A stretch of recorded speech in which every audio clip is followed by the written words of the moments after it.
নমস্কার বাচ্চারা, আমি তোমাদের বলেছিলাম আমার পরের ভিডিওয় আমি আবহমান থেকে কিছু প্রশ্ন তোমাদের বলে দেবো, যেগুলো তোমাদের পরীক্ষায় আসার সম্ভাবনা আছে।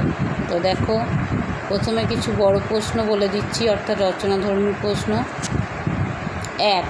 আবহমান কবিতার মধ্য দিয়ে গ্রামীণ প্রকৃতির যে প্রতিচ্ছবি প্রকাশিত হয়েছে তার পরিচয় দাও। অথবা আবহমান কথাটির অর্থ লেখো। আবহমান কবিতায় গ্রামীণ প্রকৃতির কোন প্রতিচ্ছবি প্রকাশিত হয়েছে আলোচনা করো। 2.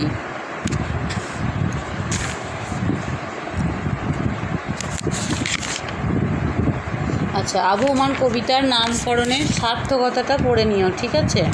2 নম্বর গেল। 3.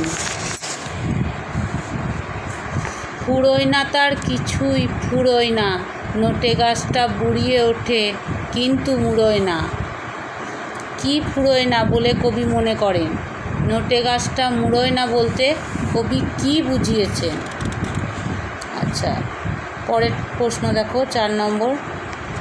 সারাটা দিন আপন মনে ঘাসের গন্ধ মাখে, সারাটা রাত তারায় তারায় স্বপ্ন এঁকে রাখে। ঊর্ধ্বিতাংশটির প্রসঙ্গ উল্লেখ করে ঘাসের গন্ধ মাখে এবং তারায় তারায় স্বপ্ন এঁকে রাখে কথাগুলির মাধ্যমে কবি কী বোঝাতে চেয়েছেন? পরের প্রশ্ন দেখো।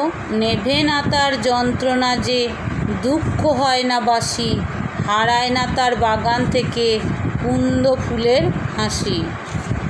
প্রসঙ্গ সহ লেখো, দুঃখ বাসি হয় না কেন, কুন্দ ফুলের হাসি কেন হারায় না?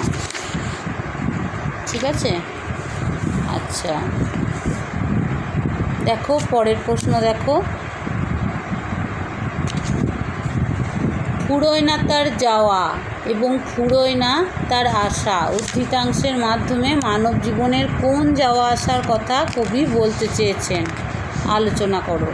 অথবা এর সঙ্গেই লেখো, কবি এবং পাঠকের অন্তর্মনের এক বিশেষ অনুভূতি আবহমান কবিতায় ব্যক্ত হয়েছে, সেটি আলোচনা করো। আচ্ছা, এবার পরের প্রশ্ন দেখো। তেমনি করেই সূর্য ওঠে তেমনি করেই ছায়া, নামলে আবার ছুটে আসে সান্ধ্য নদীর হাওয়া। সূর্য ওঠা ও ছায়ার ব্যাপারটি বুঝিয়ে দাও। নদীর হাওয়া ছুটে আসার তাৎপর্য লেখো। ঠিক আছে? আর একটা প্রশ্ন দেখো।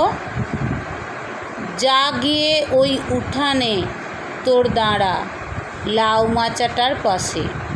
পংক্তিটি কবিতায় কতবার ব্যবহৃত হয়েছে? পংক্তিটির একাধিকবার ব্যবহারের তাৎপর্য লেখো। অথবা এখনও সেই ফুল দুলছে ফুল দুলছে ফুল সন্ধ্যার বাতাসে উদ্ধৃতাংশটির তাৎপর্য আলোচনা করো। ঠিক আছে? এই কটা রচনাধর্মী প্রশ্ন করলেই তোমরা আশা করছি এখান থেকে সব কমন পাবে। যদি এই প্রশ্নগুলির উত্তর তোমরা জানতে চাও আমার কাছ থেকে, তাহলে আমাকে কমেন্ট করে অবশ্যই জানাবে। আমি তোমাদের প্রশ্নের উত্তরগুলো অবশ্যই করে দেওয়ার চেষ্টা করব। ঠিক আছে?